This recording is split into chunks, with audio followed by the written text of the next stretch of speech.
Amma ba'd. As we begin, just a very, very quick reminder that number one, have we been grateful to Allah today? Given the news that's coming out currently of, from Gaza, and we know now that the health system, according to the news, it has completely broken down.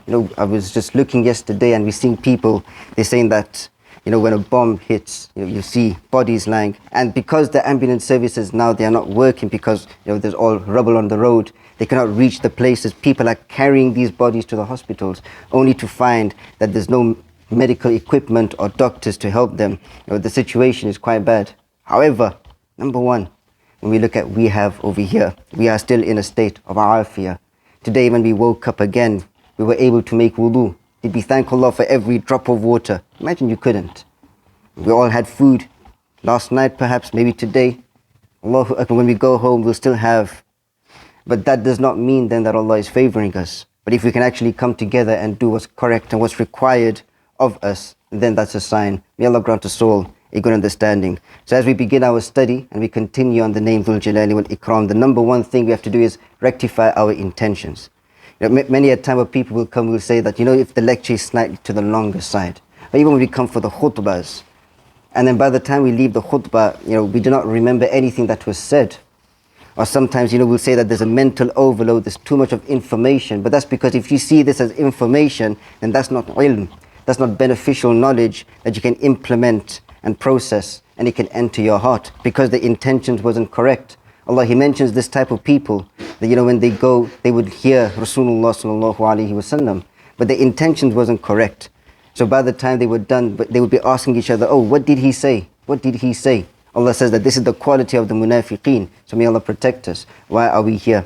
Why are we over here waiting? Now after salah, we're studying the names of Allah. Number one is so that we can establish a true connection with Allah. So for those who think we're just sitting over here waiting for ishraq and then that's it, that's the incorrect intention. The correct intention we need to have right now is that we want to know who Allah is, so that we can have the correct relationship with Him, so that we can be close to Him, so that we may have a close bond with Him. We may always be close to Him and have complete, the perfection of iman and yaqeen. May Allah grant us all a good understanding. And how do we measure that? How do we measure how close we are to Allah? It comes to looking at the quality of your salah. Look at how the quality of your salah is when it comes to the physical positions. Are you trying to implement the ihsan and follow the sunnah accordingly? Stand as we are supposed to be standing, back straight, our feet points, everything pointing towards the qibla. When we are in ruku', is our back straight. Even the inner qualities, so our khushu', are we thinking about Allah? When we say the word Subhana Rabbiyal Azim, Subhana Rabbiyal A'la, are we just rushing through it? Do you know what it means?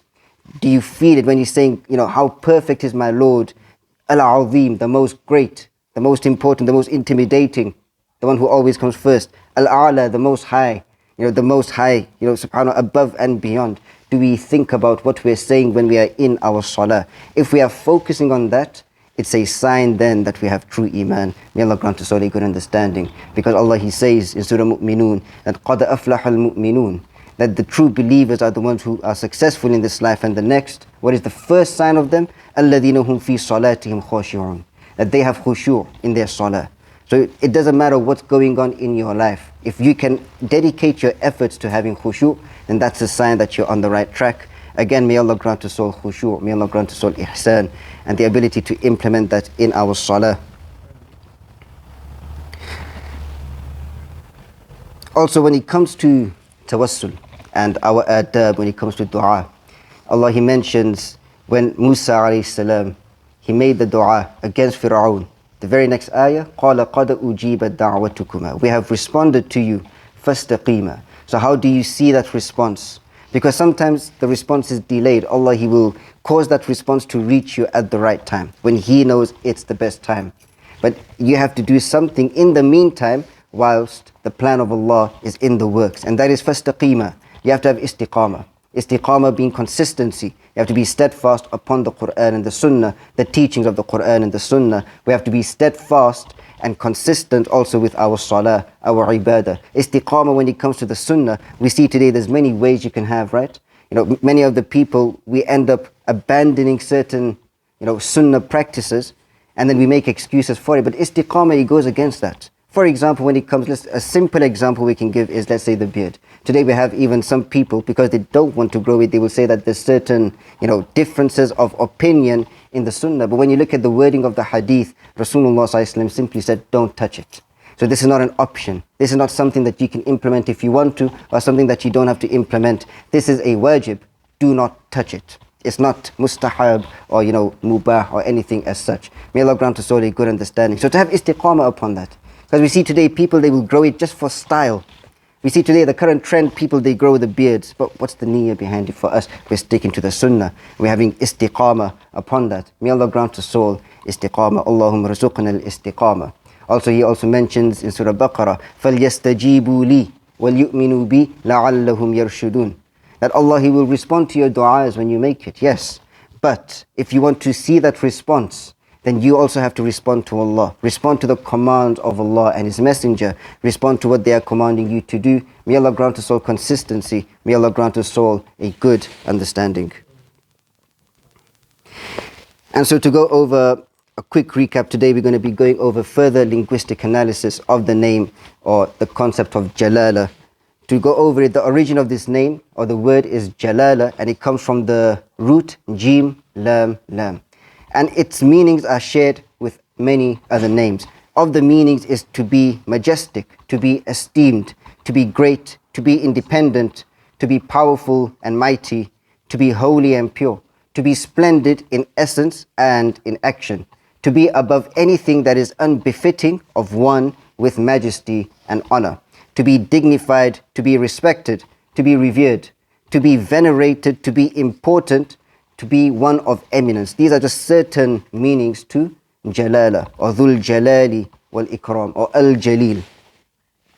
And so we also say, Jalla Jalaluh rather. And that's it. When we say the word itself, Jalala, it's Jalala. But when we put Allah before it, so Allah, then it will be Jalaluh. So that's linguistically correct. So we say Allah Jalaluh or Jalla Jalaluh, not Jalala. And so Allah, He mentioned, Laysa kamithlihi shay, that there is nothing like Him. There is nothing like Allah. And we went over 2 weeks ago, or was it 3 weeks ago, the meaning of Jalla, something that is heavy. It cannot be measured in weight, in height, or in any other metric. As we know, وَلَمْ يَكُنْ لَهُ كُفُوًا أَحَدٍ, that nothing can be compared to Allah. So when Allah says, وَمَا قَدْرُ اللَّهَ حَقَّ قَدْرِ, that we have not measured Allah the way He deserves. To put it simply, we cannot truly do so, because there is no form of measurement when it comes to the greatness, the majesty of Allah. However, we still have to try and ponder over His names and His attributes so we can get an idea of it. That as there is nothing that can be compared to Allah, so what we say is, for example, He is Al-Ali or Al-A'la. Again, this is one of the meanings that's covered in Jalala, that He is above and beyond. He is the most high, the most sublime. He is As-Subuh, the one who is glorified by the entirety of His creation. He is above the idea of what we could think is glory. His glory is above that. When we say He's As-Samad, the perfection, like His perfection, Allah's perfection, is above our concept of what we could imagine as perfection. He is far above all of that. And we say He's Al-Badir, amazing. He is above amazement that we could think of as something as amazement. Just look at His creation, look at the heavens and the earth. What could you make of the Maker Himself? And then to think of it, and we're going to try and bring it closer to understanding, that when you look at the names of Allah, and you study the names of Allah, and it enters your heart, then how excited should we be to meet Him? Rasulullah sallallahu alaihi wasallam, he mentions the one who loves to meet Allah, Allah loves to meet him. And the one who dislikes, the one who despises to meet Allah, then Allah despises to meet him. May Allah grant us all a good understanding. Aisha radiallahu anha, she said, we all hate death. So does that mean we hate to meet Allah? And so he responded saying, no. Rather, at the moment of death, when you get the good news of the eternal pleasure of Allah, then you would want nothing more than to meet Allah. Let's process this. Currently the situation in Gaza, those people who are suffering. Imagine during their final moments when the angels come to them. نَحْنُ أَوْلِيَاؤُكُمْ, we were your allies and your friends in this life. We will be so in the next. And they get the glad tidings of the eternal pleasure of Allah. SubhanAllah, all the pain is disappeared at that point. Rasulullah sallallahu alaihi wasallam, he also mentions in another hadith, and this can, form some form of comfort for us whilst we're sitting over here and we feel helpless that we cannot do anything. that Allah, He will take one of these people on Yawm al-Qiyamah who went through the worst difficulties you could ever imagine, and He will dip him just once in Jannah, and then He'll take him out and He'll ask, did you suffer at all in your life? Did you experience any pain in your life? Did you experience any difficulty in your life? And He will say, yeah, no way, Ya Allah, no way, I did not experience any suffering in my life. Just 1 second you dipped in Jannah, this would be the attitude of the people. Helps us remember, our purpose in this life is to prepare for that day. No matter of the difficulties and the horrors that we may be seeing today, may Allah grant us all a good understanding. We also went over some of the theological analysis of this name, Al-Jalil or Dhul Jalaali Wal Ikraam, the first part of it, which is, it takes multiple names of them, Al-Kabir, Al-Azim, Al-Samad, Al-Subbuh, and As-Salam, and Al-Quddus. You have to understand these names in order to get a good understanding of the name Dhul Jalali Wal Ikraam. Again, we went over it. It's online, so whoever wants to refer to it, inshallah, you can do so. But let us, at this point, we ponder further. What does it mean? What is the implication, and how should we understand, for one to be eminent, for one to be intimidating, for one to be Jalal? Take for example, we'll just go over an example of a famous, well-known and just Muslim leader. Let's say he had to come to the masjid today. How would we be behaving in that sense? This is just from humankind. Let's take a person who we all respect. Salahuddin al-Ayyubi, rahimahullah. Let's say he had to come to the masjid today. His accomplishments. If he came to the masjid today, how would you be behaving? What would you be doing? Let's make it better actually. Let's say if Umar ibn al-Khattab and Abu Bakr radiallahu an had to come into the masjid right now, knowing that they were the Sahaba of Rasulullah sallallahu alaihi wasallam, knowing that they were there during Badr, they were there during Uhud, all of it. How would you be behaving when they come? What sort of respect would you be showing them? Now, I would use the example of Rasulullah sallallahu alaihi wasallam himself, but that is something totally different now, because that's part of Iman. That we, He's more beloved to us than our own souls. That's part of Iman. So that's aside, that's for above and beyond also. But if they had to come to the masjid, actually, let's make it better. Take Sulaymaan alayhi salam. He was a king, right? He was a king. He was given armies of jinn. He was given the control of the wind. And he was also a prophet of Allah, meaning he's beloved to Allah. He comes to the masjid, with the sort of respect that he has. How would you be behaving in front of him? Let's put it simply. We'd all be seeking ways, maybe, we'd be drawing lots to go sit next to him. He's just sitting there in the masjid. We'd want to go sit next to him. Maybe strike up a conversation. Because now we want to be recognized by one who has respect. Because this is human beings. When we look at people, when they have respect, automatically we want to get closer to them. Automatically we want to be recognized by them. This is natural human instinct. May Allah grant us all a good understanding. And so, let's take Abu Bakr radiallahu an. We know his firmness. He was, as Rasulullah sallallahu alaihi wasallam described him, the most merciful and compassionate towards this ummah. Yet when it came after Rasulullah sallallahu alaihi wasallam's demise, and the people started apostating, and they didn't want to give zakat anymore. And at this point, even Umar, being as strong and as firm as he was afraid to go for jihad. And then Abu Bakr radiallahu anh, he's firm. He's like, no way, we're going to go for the jihad so that they do not stop giving the zakat. That firmness is amazing, Allahu Akbar. Or even with Umar radiallahu anh, and we know of the firmness that he had. And this is something again to ponder over. Look at how the Sahaba tried to live the Sunnah. Something as simple as ensuring that your clothes are above your ankle.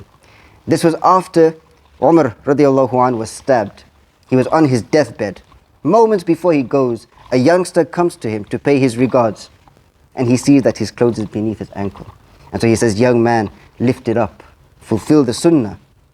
In his dying moments, this is what he's thinking about. How can I fulfill the Sunnah of Muhammad sallallahu alaihi wasallam? This is how the believer is supposed to be. Again, may Allah grant us all a good understanding and the ability to live by the Sunnah of Muhammad sallallahu alaihi wasallam. And so to continue, the question is, how will you behave in front of them? Knowing that, these people who are mighty, these people, for example, Sulaymaan alayhi salam, he can easily harm you. He has a whole army to command. If you cross him, make him slightly angry, what do you think he would do with you? وَلِلَّهِ الْمَثِلِ الْأَعْلَى, by the way. Allah's example is the highest example, that He is the Lord of Majesty. That He is the Lord of this sense of esteem. And this esteem that we would think of, this respect, that's what esteem means. Esteem is two meanings: to be respected and to be admired. Now, Dhul Jalaali Wal Ikraam, it could mean the Lord of esteem and esteem. Why? Because Jalali, the one that you respect, the one that you show honor to, and Ikram, also all about love and about gentleness and how Allah treats His slaves, so admired. So you respect Allah and you admire Allah. But when it comes to the side or the angle of Jalala, it's more about fear, it's more about awe, it's more about having the correct respect of Allah. And so when you think again, He is Rabba Jahannam, He is the Lord of Jahannam. You open the Quran, you look at the different punishments in Jahannam. This gives you a sense of who Dhul Jalaali Wal Ikraam is, the Lord of Majesty, the one who doesn't take it lightly if we have to cross, if we have to cross Him and anger Him, with disobedience. Again, may Allah protect us all from that. If you take Sulaymaan alayhi salam, Allah, He mentions وَكُنَّا بِهِ فَاعِلِينَ, that we were the one, وَكُنَّا فَاعِلِينَ. If you have to take all of the power that He had, control over the winds, Allah, He says, we were the ones who was doing that. Knowing that Allah is always in complete control. You look at the miracles of the Anbiya. Who actually was doing those miracles? It was Allah. But He was doing it through the Anbiya. That's something to ponder over. And so, again, like how we mentioned, وَلِلَّهِ الْمَثِلِ الْأَعْلَى, that to Allah belongs the highest example. He is the King of all kings. How would you behave then, knowing that Allah is watching you at all times? إِنَّ اللَّهَ كَانَ عَلَيْكُمْ رَقِيبًا, that Allah is always observing you.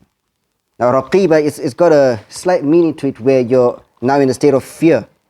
For example, muraqaban, when you look at CCTV cameras, when you go to an airport, for example, and you know that the cameras are watching you, suddenly, you're behaving in a certain way, you're not going to do anything that's going to give them some suspicion that this guy over here, you need to stop him for a couple of hours and search him. This is the idea of raqib, knowing that Allah is always watching over you and that He's the Lord of Majesty. He's the most mighty, He's the most intimidating. Huwa ahlu taqwa, He is worthy of being feared. Your Lord is worthy of being feared. We have to have that correct attitude. When it comes to akhlaq, there are three types of akhlaq: character and conduct. The first is how we behave with the creation of Allah, how we treat the creation of Allah. The second type of akhlaq or conduct is how we behave with ourselves. So when you're alone in your room and nobody's watching you, how do you behave with yourself? That's also part of akhlaq. And the third part of akhlaq is how you behave with Allah, knowing that He is Rabb and you are Abd. How are you going to behave? How is your relationship going to be with Allah? May Allah grant us all a good understanding. Again, hopefully this example can give us an idea of what it means to be dignified, majestic, eminent, and also intimidating. If you take a person of esteem, somebody who everybody respects, take a person who's been given importance in this life, a person who's been respected by all people. Take a king or somebody of authority. Or even let's take a person of strength. You look at a person of strength, he's powerful. You know that if you have to cross him, he can punch you and then suddenly you're going to be harmed. What about the Lord of might and power and strength? That's Allah. If you take a person of beauty, and the example we give is when, let's say, men, they see a beautiful woman, all of a sudden they start feeling intimidated inside. Because usually beauty is seen as something that is esteemed, something that is far above and beyond, something that everybody wants to attain. But Allah is the majestic Lord of beauty, and that's also captured in the meaning of karama, the one who has beauty, the one who is, He treats His slaves in a beautiful way. If you look at people who have wealth, suddenly the way we behave with a wealthy person is different from the way we behave with a poor person.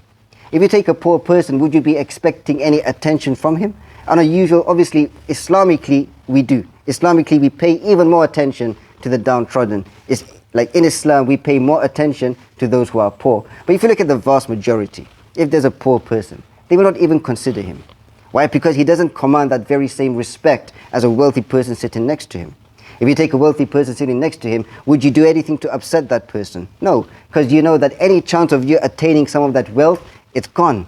You wouldn't be able to attain it anymore. Again, وَلِلَّهِ الْمَثِلِ الْأَعْلَى. To Allah belongs the highest example. How is our akhlaq with Him? If let's say, for example, we come into the masjid. Are we doing that? Are we having the correct adab when we are here in the masjid? The same when we are at home. Allah, He expects us to behave in a certain way with our spouses and with our children and with our parents. Are we doing that? Or do we become heedless of Allah in that sense. Again, may Allah grant us all a good understanding. If you look at it today, take a person who's beautiful. Yeah, in this day and age, we see a person, they're willing to betray their spouses just to attain some of that beauty.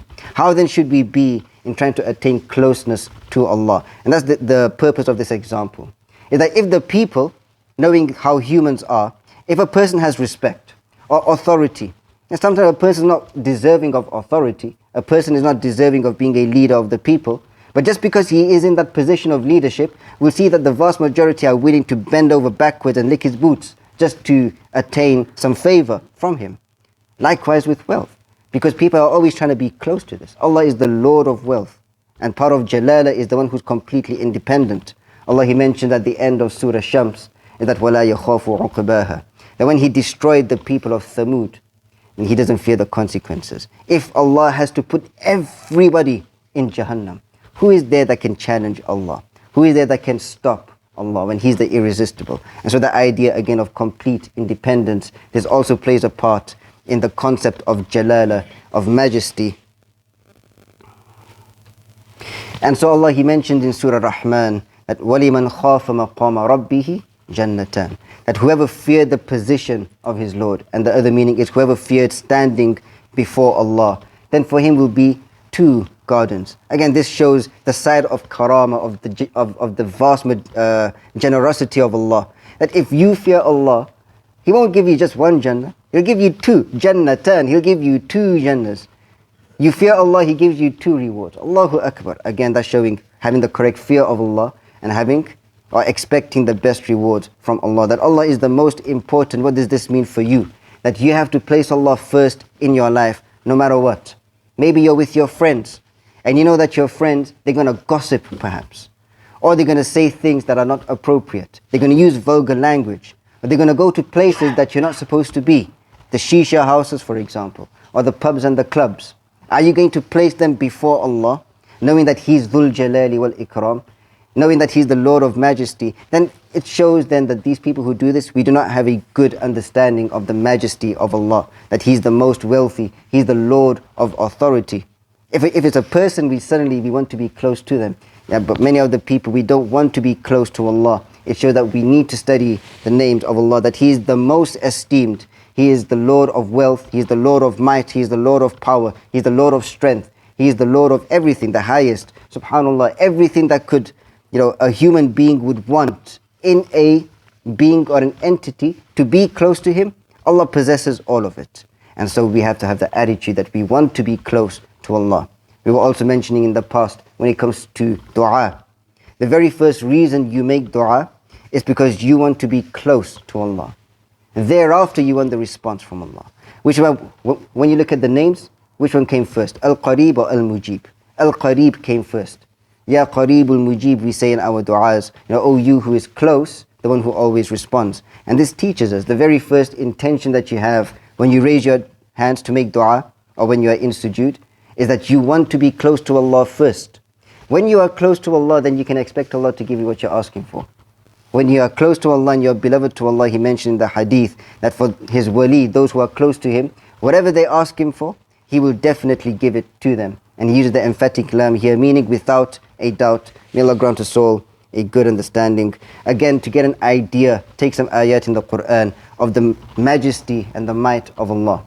Allah, He mentions that the heavens, the angels, the entire creation, they tremble at this idea of just knowing about the majesty of Allah. Let us imagine the fear of Allah as captured in the following ayah, where Allah, He mentions in Surah Rahman, وَقَالُوا اتَّخَذَ الرَّحْمَنُ وَلَدًا. They say that the Most Merciful has taken for Himself a son. لَقَدْ جِئْتُمْ شَيْئًا إِدًّا. Indeed, you have said an atrocious thing. What these people have said is something that is very, very heavy. تَكَادُ السَّمَاوَاتُ يَتَفَطَّرْنَ مِنْهُ وَتَنْشَقُّ الْأَرْضُ. That the entire heavens above you, they want to rupture apart just from that word. Imagine how much fear the heavens have of Allah, that mankind says Allah has a son and the entire heavens just want to rupture, they want to tear apart. And the earth, it wants to split open. وَتَخِرُّ الْجِبَالِ, and the mountains, they just want to crumble into pieces. This gives us an idea. They know about the majesty and the might of Allah. They know what Allah can do. They know the punishments that await these people. And they don't want to bear witness to that. They don't even want to bear witness to the fact that people are saying this. We say this heedlessly, not realizing how heavy this word is. May Allah protect us all from that. Allah, He also mentions in Surah Shura, لَهُ مَا فِي السَّمَاوَاتِ وَمَا فِي الْأَرْضِ وَهُوَ الْعَلِيُّ الْعَظِيمُ, that to Him belongs everything that is in the heavens and the earth, and He is the most high, the most great. تَكَادُ السَّمَاوَاتُ يَتَفَطَّرْنَ مِنْ فَوْقِهِنَّ وَالْمَلَائِكَةُ يُسَبِّحُونَ بِحَمْدِ رَبِّهِمْ وَيَسْتَغْفِرُونَ لِمَنْ فِي الْأَرْضِ أَلَا إِنَّ اللَّهَ هُوَ الْغَفُورُ الرَّحِيمُ. Allahu Akbar. تَكَادُ السَّمَاوَاتُ يَتَفَطَّرْنَ مِنْ فَوْقِهِنَّ, that above you, you see the skies above you, they want to rupture apart just from knowing of the majesty and the might of Allah. وَالْمَلَائِكَةُ يُسَبِّحُونَ بِحَمْدِ رَبِّهِمْ, and all of the angels, they are constantly, non-stop, they are praising and glorifying Allah. They are saying Subhanallah wa bihamdi. Rasulullah sallallahu alaihi wasallam, he tells us that the tasbih of the angels is Subhanallah wa bihamdi. Non-stop they are saying this, Subhanallah wa bihamdi. We have thousands and thousands of angels in the position of qiyam, saying Subhanallah wa bihamdi. Thousands and thousands in the position of ruku', and thousands in the position of sujood. We know that there are some angels from the beginning of their life, when Allah brings them into existence, up until the end, they are in a constant state of sujood. And when they finally lift their head and they gaze upon Allah on Yawm al-Qiyamah, they will say, Ya Allah, we have not worshipped you the way you deserve. When they see the majesty, the might and the glory of Allah, this is what they will say. When they see the beauty of Allah, this is what they will say. Again, we ask ourselves the question, we take the lesson from this. Do we try to make an effort? Obviously, we cannot truly worship Allah the way He deserves. But do we try to make that effort whilst we are here in the masjid? When it comes to our salah, do we try to implement that effort in our lives? When it comes to thanking Allah, again, may Allah grant us all a good understanding. And so we're coming near the end of it now. I think it's been quite a while. There's just 2 more points to go over, inshallah. And so that is when it comes to one of the names of Majesty, and that is Al-Jalil. And we're going to study this name in further detail next week and what the ulama have said regarding this name. But to put it simply, Al-Jalil is in the fa'il form. The linguistic form is, it's in the fa'il form, meaning it denotes permanence. It denotes something that is ongoing. So the majesty of Allah, it's always been there. It is there now, and it will always be there. If we commit sins, it does not reduce from the majesty of Allah. And if we do righteous deeds, then it does not increase the majesty of Allah. Well, Allah, He mentions, وَمَا خَلَقْتُ الْجِنَّ وَالْإِنسَ إِلَّا لِيَعْبُدُونَ, that Allah has not created jinn and man except to worship Him. And you can only truly worship Allah the way we are supposed to worship Him if we know Him. And Allah, He mentioned at the end of Surah Talaq that, He created the heavens and the earth. And the command goes between, simply so that you may know who Allah is. So that you may know that Allah is capable over all things. That inna Allaha ala kulli shay'in qadir. From this also we understand that the creation of the heavens and the earth is there for one reason. La ilaha illallah. And it's there for you to understand La ilaha illallah. And when you and I can understand that the only purpose worthy of existing for is to know Allah. Imagine when you're in sujood and you know who Allah is and you're asking Him with His names.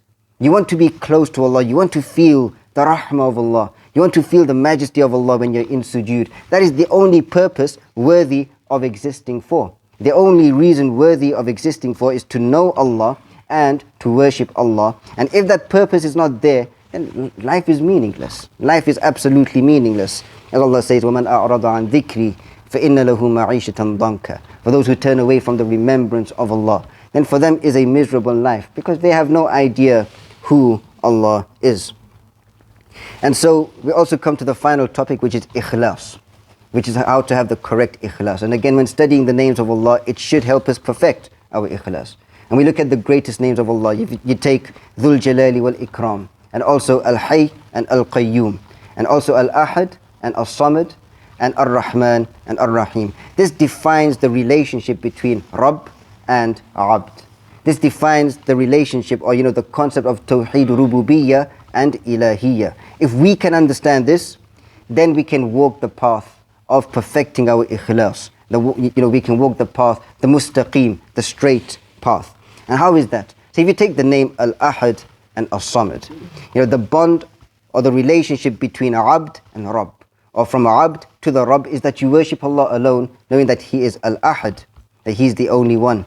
And then you also know that He is Al-Samad, the only one who can truly satisfy any of your needs, your wants and your desires, the one master that all of creation relies upon. So when you worship Allah alone, then you expect Allah to take care of all of your needs in the way that is best for you. This is the relationship between Rabb and Abd, and Abd and Rabb. Take the name Al-Hayyul Qayyum, and again these are names that we studied in the past. But the relationship between Abd to Rabb is that Allah is Al-Hayy, that He is the perfection of life, that everything in all of the attributes of essence of Allah is perfect. His sight is perfect, His hearing is perfect, His might, His power, His majesty is all perfect. So you worship Allah alone because there's none comparable to Him, and you place your trust upon Allah alone. As Allah He mentions, وَتَوَكَّلْ عَلَى الْحَيِّ الَّذِي لَا يَمُوتُ, that you place your trust upon Allah, the one who does not die. And then you also know that He is Al-Qayyum. He's the one who sustains all of His creation. He's the one who sustains you and me. So when you worship Allah alone, what are you expecting from Allah? And this is the relationship between Rabb and Abd now. That you are expecting Allah to sustain you and all of your affairs in the best possible way that is good for you. Take the same with Ar-Rahman and Ar-Rahim.